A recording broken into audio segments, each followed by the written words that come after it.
نحمده ونستعينه ونستغفره ونؤمن به ونتوكل عليه ونعوذ بالله من شرور أنفسنا وسيئات أعمالنا من يهده الله فلا مضل له ومن يضلل فلا هادي له وأشهد أن لا إله إلا الله وحده لا شريك له وأشهد أن محمدا عبده ورسوله يا أيها الذين آمنوا اتقوا الله حق تقاته ولا تموتن إلا وأنتم مسلمون يا أيها الناس اتقوا ربكم الذي خلقكم من نفس واحدة وخلق منها زوجها وبث منهما رجالا كثيرا ونساء واتقوا الله الذي تساءلون به والأرحام إن الله كان عليكم رقيبا يا أيها الذين آمنوا اتقوا الله وقولوا قولا سديدا يصلح لكم أعمالكم ويغفر لكم ذنوبكم ومن يطع الله ورسوله فقد فاز فوزا عظيما أما بعد فإن أصدق الحديث كتاب الله وخير الهدي هدي محمد صلى الله عليه وسلم وشر الأمور محدثاتها وكل محدثة بدعة وكل بدعة ضلالة وكل ضلالة في النار فأعوذ بالله السميع العليم من الشيطان الرجيم بسم الله الرحمن الرحيم قل إن صلاتي ونسكي ومحياي ومماتي لله رب العالمين. محترم حاضرین جمعہ، بزرگوں، نوجوان بھائیوں، قابل احترام خواتین اسلام، عزیز بچوں، ہم سبھی جانتے ہیں کہ قربانی کے ایام، قربانی کے دن بالکل قریب ہیں. ہر مسلمان، خاص طور پر وہ لوگ جنہیں اللہ رب العالمین نے مال و دولت سے نوازا ہے، وہ قربانی کے حوالے سے جانوروں کو لانے، خریدنے،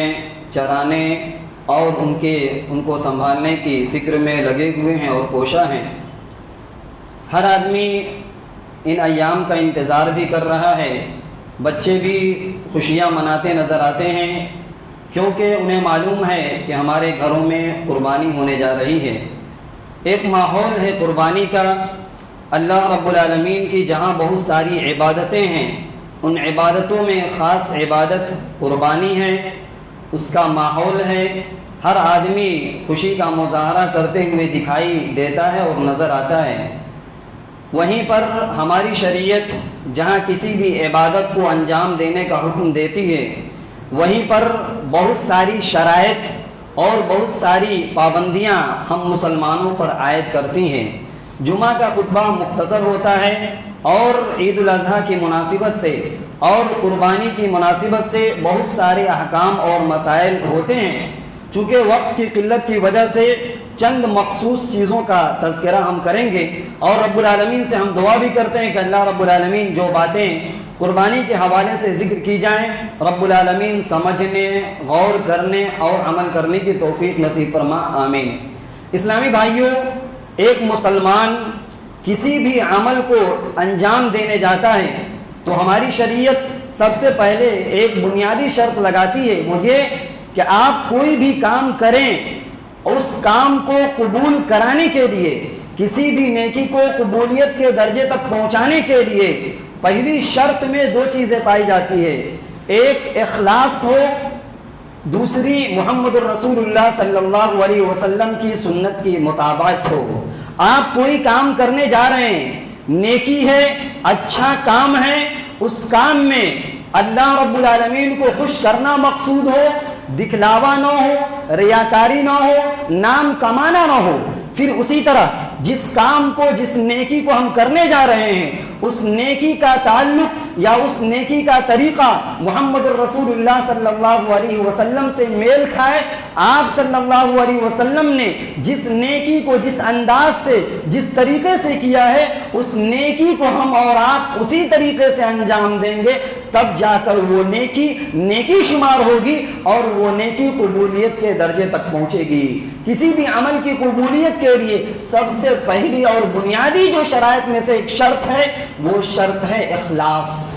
اخلاص ہونی چاہیے، نیت صاف ہونی چاہیے، ارادہ خاص اور اللہ رب العالمین کے لیے خالص ہونی چاہیے۔ رب العالمین نے قرآن حکیم کے اندر فرمایا قل ان صلاتي ونسكي ومحياي ومماتي لله رب العالمین، اے ہمارے حبیب، اے ہمارے نبی، آپ اعلان کر دیجئے، آپ لوگوں کو بتلا دیجئے، ان صلاتي، بے شک میری نماز، ونسكي، میری عبادتیں، چاہے اس کا تعلق قربانی سے ہو، صدقہ و خیرات سے ہو، چاہے حج سے ہو یا دوسری عبادتوں سے ہو، ونسكي، اور میری تمام کی تمام عبادتیں، ومحیای،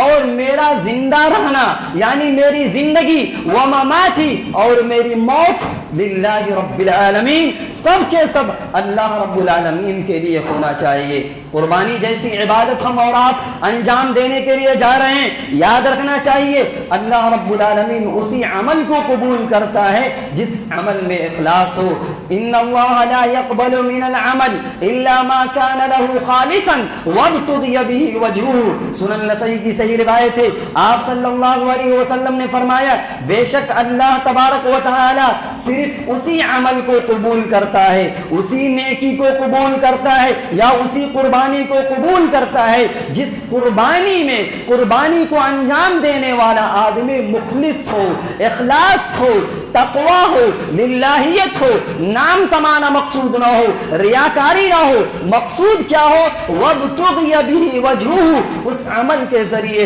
اس قربانی کے ذریعے، اس عبادت کے ذریعے اللہ رب العالمین کو خوش کرنا مقصود ہو، اللہ کو راضی کرنا مقصود ہو۔ اگر یہ مقصود ہے، اگر یہ مطلوب ہے، اگر ہم اخلاص کے ساتھ کسی بھی عمل کو انجام دے رہے ہیں، نبی فرماتے ہیں کہ اللہ اس عمل کو قبول کرے گا۔ تو ہم اور آپ قربانی انجام دینے جا رہے ہیں، قربانی جیسی اہم عبادت کو انجام دینے جا رہے ہیں،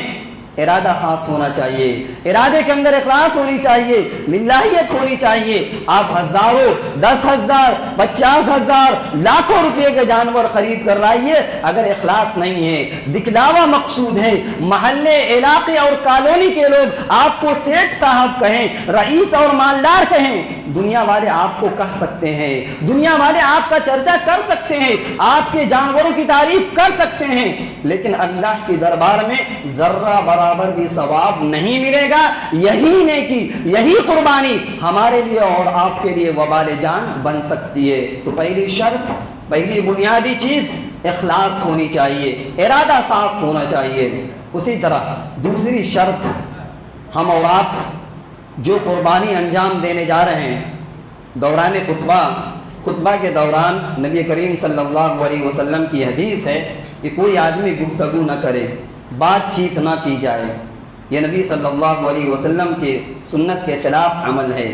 بعض لوگ ہوتے ہیں جو دوران خطبہ گفتگو کرتے ہیں، ممکن ہے ہو سکتا ہے کہ نبی صلی اللہ علیہ وسلم کی تعلیم معلوم نہ ہو یا کسی وجہ سے ہو، تو شور شرابہ نہیں ہونا چاہیے، اس کا خیال رکھا جائے، اور خاص طور پر جمعہ کی یہ تعلیم ہے۔ تو دوسری شرط، کسی بھی عمل کی قبولیت کے لیے آپ جس جانور کو خریدنے جا رہے ہیں وہ پیسہ حلال ہونا چاہیے، حلال کمائی سے جانور خریدا جائے اور اللہ کے نام سے جانور کی گردن پر چھری چلائی جائے، حرام کمائی سے مال نہ خریدا جائے، مال حلال ہو، رشوت کا نہ ہو، سود کے پیسہ کا نہ ہو، کسی پر ظلم کر کے حاصل کیا ہوا مال نہ ہو، دھوکہ، فریب اور مکر سے حاصل کیا ہوا مال نہ ہو۔ اگر ایسی غلطی کر رہے ہیں تو آج ہی چھوڑ دیا جائے، آج ہی حلال کمائی سے جانور خریدا جائے، ورنہ یہ جانور آپ کے لیے وبال بن جائے گا، یہی جانور، یہی نیکی آپ کے لیے وبال جان اور گناہ کا باعث بنے گا۔ پیارے نبی صلی اللہ علیہ وسلم نے کہا، عن ابی ہریرہ رضی اللہ عنہ قال قال رسول اللہ صلی اللہ علیہ وسلم من جمع مالا حراما ثم تصدق به لم يكن له فيه اجر وكان اسره عليه، رواه ابن حبان في صحیحه، صحیح ابن حبان کی صحیح حدیث ہے۔ حضرت ابو ہریرہ رضی اللہ تعالیٰ عنہ فرماتے ہیں کہ پیارے نبی صلی اللہ علیہ وسلم نے فرمایا، من جمع مالا حراما، جس آدمی نے مال کو جمع کیا حرام طریقے سے، جس آدمی کی کمائی کا ذریعہ، سورس آف انکم کمانے کا جو ذریعہ تھا، جو سورس تھا، وہ حرام کا تھا۔ حرام کما کر آدمی نے مال جمع کیا، جمع کرنے کے بعد ثم تصدق به، اسی مال کے ذریعے سے وہ آدمی صدقہ کر رہا ہے، اللہ کی راہ میں خرچ کر رہا ہے، اللہ کی راہ میں جانوروں کو خرید کر قربان کر رہا ہے، لم یکن له فیہ اجر، یاد رکھے وہ آدمی، اس انسان کو یاد رکھنا چاہیے کہ اس قربانی کا، اس صدقے کا اس آدمی کو کوئی بھی اجر، کوئی بھی صلہ، کوئی بھی بدلہ ملنے والا نہیں ہے۔ ایک تو بدلہ نہیں ملے گا، وَكَانَ إِسْرُهُ عَلَيْهِ، حرام کمایا تھا، حرام کمانا، حلال رزق حاصل کرنا یہ گناہ ہے، یہ جرم ہے۔ اللہ کے رسول فرماتے ہیں ایک تو صدقہ کیا، اس صدقے کا ثواب نہیں، وَكَانَ إِسْرُهُ عَلَيْهِ، اس گناہ کو یا اس حرام کمائی کو حاصل کرنے کا وبال اور اس کا گناہ اسی انسان کے ذمے ہے، گناہ باقی ہے۔ آپ صدقہ کر دیے، آپ قربانی کر کے آپ یہ سمجھ رہے ہیں کہ آپ کا مال حلال ہو گیا، آپ خود پاک ہو گئے، آپ کی عبادتیں پاک ہو گئیں، یاد رکھیے گا گناہ ملے گا، اجر نہیں ملے گا۔ اسی لیے پیارے نبی صلی اللہ علیہ وسلم نے آخرت کی وعید سناتے ہوئے ایک حدیث کے اندر کہا، مسند احمد کی صحیح حدیث ہے، آپ نے فرمایا لا يربو لحم النبت من سحت، انسان کے بدن میں کوئی بھی گوشت اگر پلتا ہے، بڑھتا ہے، من سحت، جس کی وجہ حرام کمائی ہے، حرام کمائی ذریعہ تھی، کہا گیا الا كانت النار اولا به، وہ آدمی جہنم کا مستحق ہے، وہ اس لائق ہے کہ اس آدمی کو جہنم میں پھینک دیا جائے۔ تو دنیا کے اندر عبادتیں بھی برباد، گناہ کا وبال بھی سر کے اوپر ہے، اور مرنے کے بعد جہنم میں آدمی پہنچ جاتا ہے۔ تو قربانی کے لیے ان چیزوں کا پہلے ہی سے خیال رکھا جائے، نیت صاف ہو، رزق حلال سے حاصل کیا ہوا مال جمع کیا جائے، اس کے بعد جانور خرید کر اللہ کے نام سے قربان کیا جائے۔ اسی طرح جانور جب ہم اور آپ خریدنے جائیں تو شریعت ہمیں یہ شرط لگاتی ہے کہ جانور دانتا ہونا چاہیے، جانور دانتا ہونا چاہیے۔ دانتا کا مطلب یہ ہے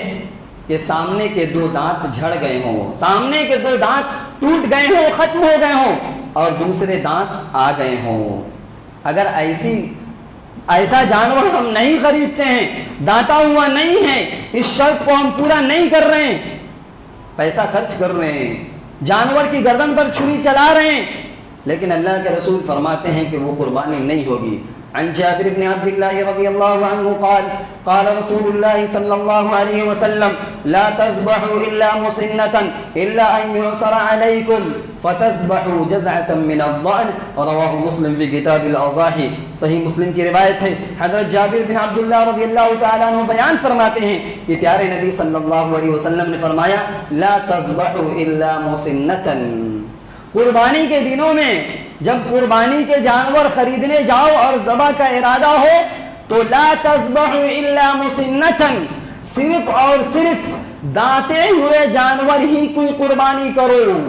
اس کے علاوہ کوئی قربانی جائز نہیں۔ ہاں اگر کوئی آدمی تلاش کر رہا ہے، قربانی کے جانور کے لیے کوشش کر رہا ہے، لیکن دانتا ہوا جانور نہیں مل رہا ہے، چاہے اونٹ ہو، گائے ہو، بکرا یا بکری ہو، اگر نہیں مل رہے الا ان يعصر علیکم، اگر مشکل ہو جا رہا ہے، نہیں مل پا رہے ہیں جانور، آپ نے فرمایا فتذبحوا جزعة من الضأن، ہاں بھیڑ کا وہ بچہ جس کی عمر 1 سال کی ہو، اگر وہ مل جائے تو اس کی قربانی جائز ہے، اس کی قربانی کی جا سکتی ہے، ورنہ دوسرے جو 3 جانور ہیں، اونٹ ہو، گائے ہو، بکری ہو یا خسی ہو، اس میں دانتا ہونا ضروری ہے۔ اسی طرح قربانی کے جانور کے حوالے سے شریعت ہمیں اس بات کی بھی تعلیم دیتی ہے کہ جب ہم جانور خریدنے جائیں یا جس جانور کی قربانی کرنا مقصود ہو، جانوروں کا عیوب سے پاک ہونا ضروری ہے، جانور کانا نہ ہو، لنگڑا نہ ہو، دبلا پتلا نہ ہو، پھر اسی طریقے سے انتہائی کمزور نہ ہو، یہ سارے عیوب ہیں اور عیب شمار کیے گئے ہیں شریعت کے اندر۔ عبید اللہ بن فیروز ہیں، یہ کہتے ہیں کہ میں نے مشہور صحابی رسول حضرت براء بن عازب رضی اللہ تعالیٰ عنہ سے سوال کیا اور پوچھا کہ ما لا يجوز فی الاضاحی، کہ قربانی کے دنوں میں یا جانور ذبح کرنے کے لیے قربانی کے لیے کون کون سے جانور جائز نہیں ہیں، حلال نہیں ہیں؟ کہتے ہیں کہ ہوا یہ کہ پیارے نبی صلی اللہ علیہ وسلم موجود تھے، آپ کھڑے ہو گئے اور آپ نے انگلیوں سے اشارہ کر کے کہا اربع لا تجوز فی الاضاحی، 4 طرح کے جانور قربانی میں جائز نہیں ہیں، حلال نہیں ہیں۔ العوراء بین عورها، وہ جانور، وہ بکری یا خصی یا وہ گائے یا وہ جانور جو کانا ہو اور کانا پن بالکل کلیئر ہو، بالکل واضح ہو، صاف پتہ چل جائے کہ وہ کانا ہے، بھینگا ہے۔ پھر کہا والمریضۃ التی، وہ جانور جو مریض ہو، انتہائی بیمار ہو اور جس کی بیماری پن بالکل واضح ہو، سمجھ میں آ جائے کہ جانور بالکل بیمار ہے۔ والعرجاء بین ضلعها، وہ جانور جو لنگڑا ہو اور لنگڑا پن بالکل کلیئر ہو، واضح ہو، سمجھ میں آئے کہ وہ لنگڑا ہے۔ پھر کہا والکثیر التی لا تنقی، وہ جانور جو انتہائی کمزور ہو، جس کے بدن میں گودا نہ ہو، گوشت نہ ہو،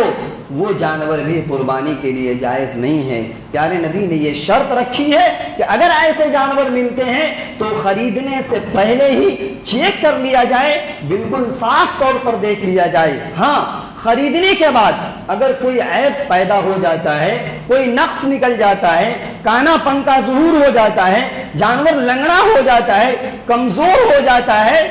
یا گوشت ختم ہونے لگتا ہے، تب بھی اس کی قربانی کی جائے گی۔ لیکن خریدنے سے پہلے سب کچھ چیک کر لیا جائے، بعد میں یہ عیب پیدا ہوتے ہیں تو اس کی قربانی جائز ہے۔ اور اس چیک کرنے کو یا دیکھنے کو پیارے نبی نے انتہائی خاص الفاظ سے استعمال کیا کہ دیکھا جائے، غور کیا جائے۔ علی بن ابی طالب رضی اللہ تعالیٰ عنہ کہتے ہیں کہ امرنا رسول اللہ صلی اللہ علیہ وسلم ان نستشرف العین والاذن، پیارے نبی صحابہ کو حکم دیتے تھے کہ جب جانوروں کو دیکھنے جاؤ تو انتہائی صحیح نگاہ سے، صاف نگاہ سے، کلیئر انداز میں تم دیکھ لو، جانور کی آنکھ دیکھ لو، اس کے کان دیکھ لو، آگے پیچھے سے کٹے تو نہیں ہیں، سامنے سے کٹے تو نہیں ہیں، کان کے اندر سوراخ تو نہیں ہے، لمبائی اور چوڑائی میں کٹا تو نہیں ہے، یعنی انتہائی گہرائی کے ساتھ دیکھا جائے۔ عربی زبان میں یا مدارس کے اندر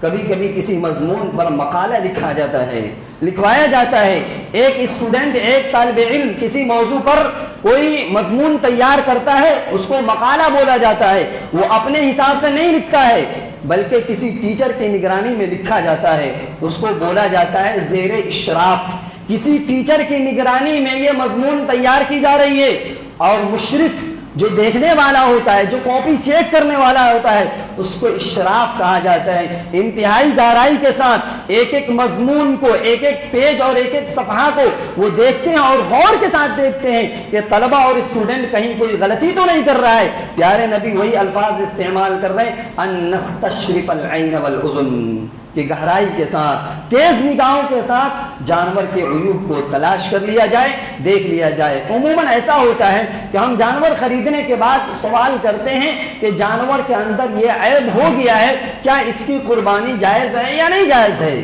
اگر آپ پہلے سے چیک کر چکے ہیں، گہرائی کے ساتھ آپ دیکھ چکے ہیں، تب تو قربانی کر سکتے ہیں۔ اگر آپ نے ایسے ہی خرید لیا ہے تو اس کی قربانی جائز نہیں ہے۔ اسی طریقے سے قربانی کے دنوں میں ایک بات خاص طور پر یہ بھی ہے، ممکن ہے کہ بہت سارے لوگوں کے لیے عجوبہ معلوم ہو اور نئی بات معلوم ہو، وہ یہ کہ قربانی ہماری شریعت میں 4 دن ہے۔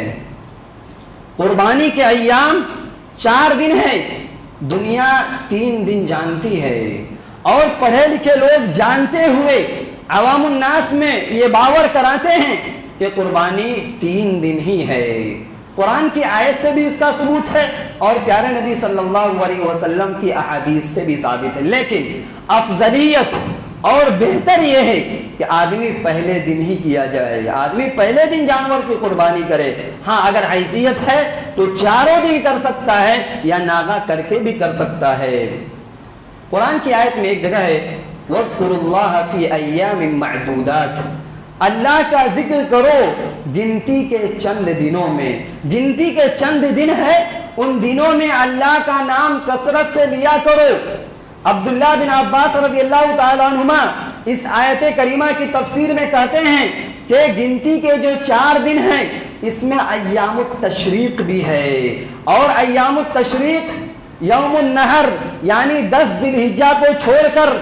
11، 12، 13، پہلا تو 10 ذی الحجہ جس کو یوم النحر کہا جاتا ہے، قربانی کا دن کہا جاتا ہے، ایک وہ دن ہوا پہلا دن، اس کو چھوڑ کر 11، 12، 13 یعنی ٹوٹل قربانی کے ایام اور دن 4 دن ہے۔ مسند احمد کی صحیح روایت ہے، جبیر ابن مطعم رضی اللہ تعالیٰ عنہ کہتے ہیں کہ پیارے نبی صلی اللہ علیہ وسلم نے کہا کل منا منحر، کل منا منحر وکل ایام التشریق ذبح۔ مینا کی پوری وادی ذبح کرنے کی جگہ ہے، جہاں چاہو ذبح کر لو، کر سکتے ہو ذبح، اور ایام التشریق پورا کا پورا ذبح کا دن ہے، قربانی کرنے کا دن ہے۔ تو یہ شک نہ رہے، ہو سکتا ہے کہ بہت سارے لوگوں کو نئی بات معلوم ہو، اور کوشش یہ ہونی چاہیے کہ اگر حیثیت ہے تو چوتھے دن بھی قربانی کی جائے، تاکہ کسی کو معلوم ہو اور آگے چل کر وہ اس حدیث پر عمل کرتا ہے تو آپ کے لیے بھی جو ہے جزا اور ثواب کا ذریعہ بنے گا۔ اسی طریقے سے قربانی کے حوالے سے ایک بات امت مسلمہ کے اندر، یا ایک یہ کہیے کہ غلطی ہم اور آپ کر جاتے ہیں، وہ یہ کہ بہت سارے لوگ قربانی کے دنوں میں عقیقہ بھی کر لیتے ہیں، قربانی بھی کریں گے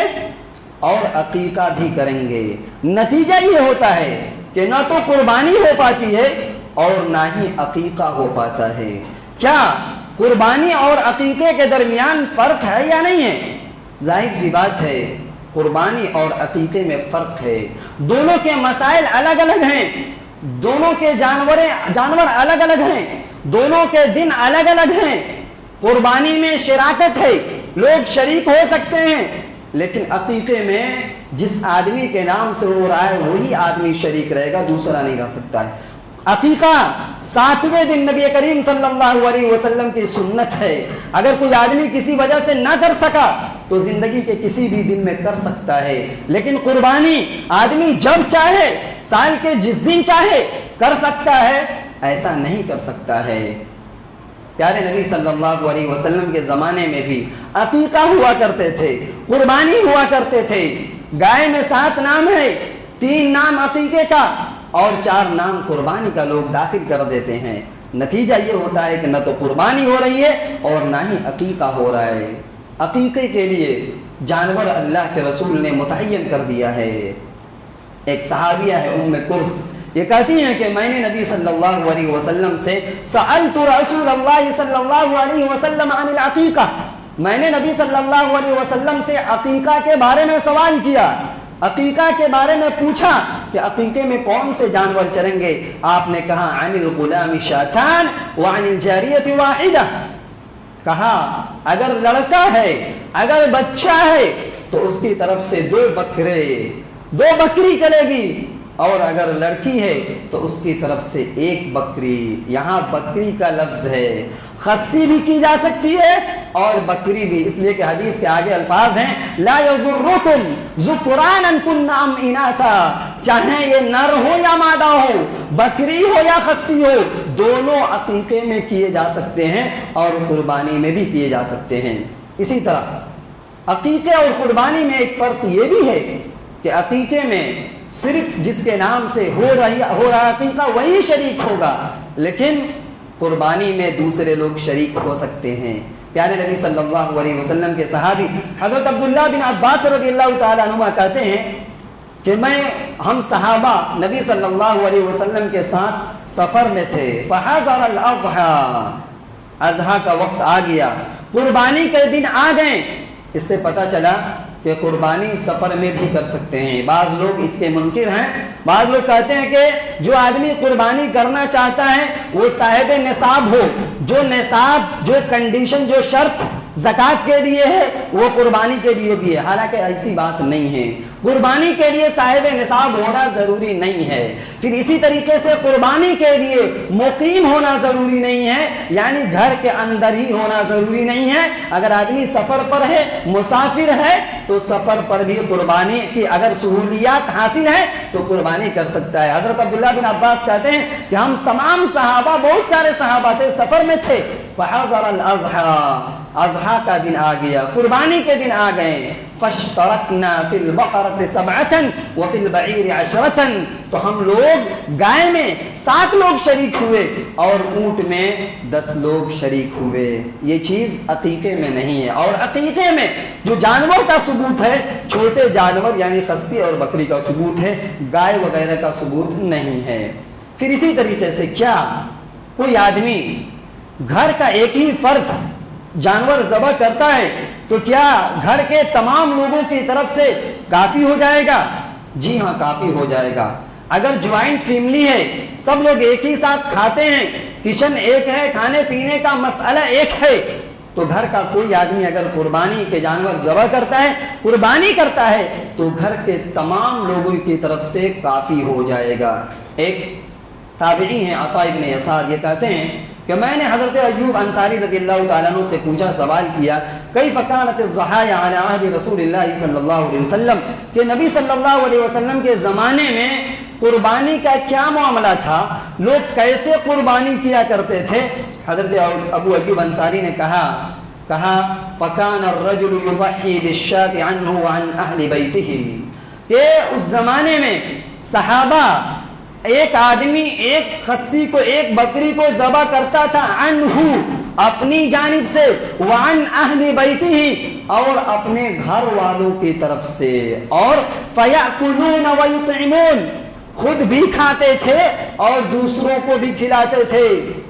حتی تباہ الناس فصارت کما ترى، یہاں تک کہ لوگوں کے اندر کشادگی پیدا ہو گئی، مال و دولت کی فراوانی آ گئی، لوگ قربانی کے معاملے میں فخر و مباحات کرنے لگے، غرور میں مبتلا ہونے لگے، لوگ اپنی قربانیوں کا چرچا کرنے لگے۔ جیسا کہ تم دیکھ رہے ہو، یہ اس دور کی بات ہے جب صحابہ موجود تھے، تابعین موجود تھے، اسی زمانے میں لوگ اپنی قربانیوں پر فخر کرنے لگے تھے، اور آج کے وقت میں بھی ہم اور آپ اپنی جانوروں پر اور اپنی قربانیوں پر فخر کرتے ہیں۔ تو بتلانے کا مقصد یہ ہے کہ اگر کوئی ایک آدمی، اگر سب لوگ ایک ہی ساتھ جڑے ہوئے ہیں، گھر کے تمام لوگ، تو ایک جانور تمام گھر والوں کے لیے کافی ہے۔ بعض لوگوں کے ذہن میں ایک بات آ سکتی ہے کہ قربانی کے جانور ایک ہی کیا جا رہا ہے، ثواب کیسے مل سکتا ہے سب کو؟ یاد رکھیے گا، یہ آپ کی ذہنی اپج ہو سکتی ہے، آپ کی کم عقلی اور آپ کی سطحی سوچ ہو سکتی ہے، لیکن اللہ رب العالمین کی ذات ہے، اللہ رب العالمین ثواب دینے کے معاملے میں نہیں تھکتا ہے، ہم عمل کرنے کے معاملے میں تھک جاتے ہیں۔ اسی طرح قربانی کے حوالے سے اور جانور کو ذبح کرنے کے حوالے سے بعض دفعہ یا ہمیشہ یہ بات سامنے آتی ہے کہ جب بھی آدمی جانور کو ذبح کرنے کے لیے جاتا ہے، عام طور پر اگر گھر کی چاقو یا چھری ہے تو وہ تیز نہیں رہتی ہے، الا یہ کہ قصاب یا جو جانور کو ذبح کرتے ہیں ان کی چھریاں عام طور پر ٹھیک ٹھاک رہتی ہے، لیکن گھریلو چاقو تیز نہیں رہتی ہے۔ ہماری شریعت جانور کے معاملے میں یہ تاکید کرتی ہے کہ جانور کو آرام پہنچایا جائے، سکون پہنچایا جائے۔ اگر کسی مجرم کو قصاص میں اگر آپ قتل کر رہے ہیں تو اس کو بھی آرام سے قتل کرنے کی بات کی گئی ہے اور اس کو آرام پہنچانے کی بات کی گئی ہے۔ شداد بن اوس کہتے ہیں کہ میں نے نبی صلی اللہ علیہ وسلم کی زبان سے 2 باتیں سیکھی اور دونوں بات مجھے یاد ہے۔ کہتے ہیں کہ پیارے نبی نے ایک بات یہ کہا، ان اللہ کتب الاحسان علی کل شیء، کہ اللہ رب العالمین نے ہر آدمی پر یا ہر چیز پر احسان کو فرض کیا ہے، احسان کیا جائے، نرمی کا پہلو اپنایا جائے۔ اذا قتلتم فاحسنوا القتلہ، اگر مجرم کو قتل کر رہے ہیں قصاص کے بدلے میں تو اچھے انداز سے قتل کیا جائے، تڑپا کر قتل نہ کیا جائے، اس کو تکلیف دے کر نہ مارا جائے۔ واذا ذبحتم فاحسنوا الذبح، اور جب جانور کو ذبح کیا جائے تو اچھے انداز سے ذبح کیا جائے۔ اور تم میں سے ایک آدمی جب جانور کو ذبح کرنا چاہتا ہے فَلْيُحِدَّ أَحَدُكُمْ شَفْرَتَهُ، اس کو چاہیے کہ اپنی چاقو اور چھری کو تیز کر لے، فَلْيُرِحْ ذَبِيحَتَهُ، اور اپنے جانور کو آرام پہنچائے۔ نبی کے زمانے میں ایک آدمی نے ایسی غلطی کی تھی، نبی گزر رہے ہیں، وہ آدمی جانور کو لٹائے ہوا ہے اور اس کے گردن پر اپنا پاؤں رکھے ہوا ہے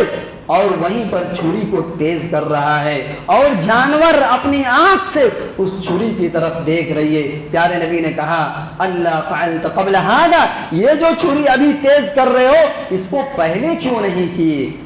اتريد ان تميتها موتات، کیا اس جانور کو تو کئی بار مارنا چاہتا ہے؟ یعنی ایک آدمی کے سامنے ایک آدمی کو کہا جائے کہ تمہیں ذبح کرنا ہے، قتل کرنا ہے،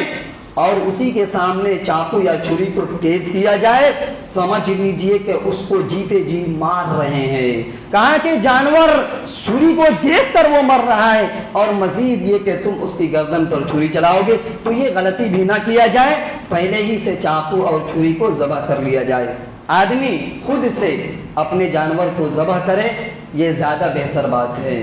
عورت بھی ذبح کر سکتی ہے۔ مشہور صحابی حضرت ابو موسیٰ اشعری رضی اللہ تعالیٰ عنہ ہیں، وہ اپنی بیٹیوں کو وہ حکم دیا کرتے تھے کہ وہ اپنے جانوروں کو ذبح کرے، یعنی جانوروں کی گردن پر چھری چلائے۔ پھر اسی طریقے سے قربانی کے ماحول میں ایک بات یہ بھی آتی ہے، کافی لوگ جانور کو ذبح کرنے میں تاخیر کر دیتے ہیں اس وجہ سے کہ انہیں دعا یاد نہیں ہوتی ہے، دعا یاد نہیں ہوتی ہے۔ پیارے نبی صلی اللہ علیہ وسلم سے کئی دعائیں ثابت ہے، جو آسان ہے وہی دعا پڑھ کر جانور ذبح کر لیا جائے۔ ایک دعا بسم اللہ، صرف بسم اللہ کہہ کے جانور کی گردن پر چھری چلائی جائے، ذبح ہو جائے گا۔ دوسری دعا بسم اللہ واللہ اکبر، آسان دعا ہے۔ تیسری دعا بسم اللہ اللہم تقبل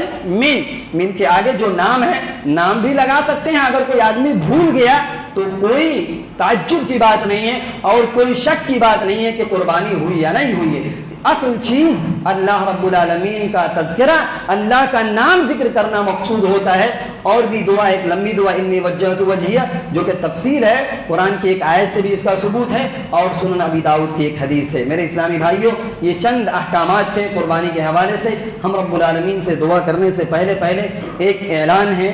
عید کی نماز کے حوالے سے چند